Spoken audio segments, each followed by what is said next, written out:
take Donald's knuckle. Place his ring on his third finger, holding it there, and looking into his eyes. Repeat after me. With this ring, I do wed. In the name of the Father, in the name of the Son, and in the name of the Holy Spirit. Amen.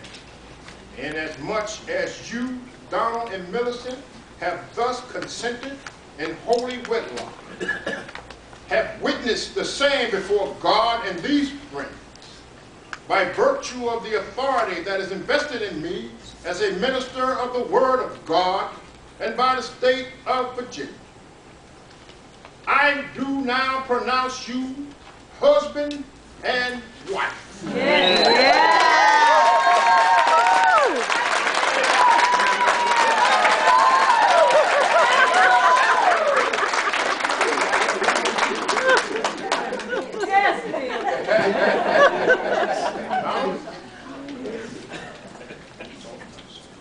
You may kiss the bride.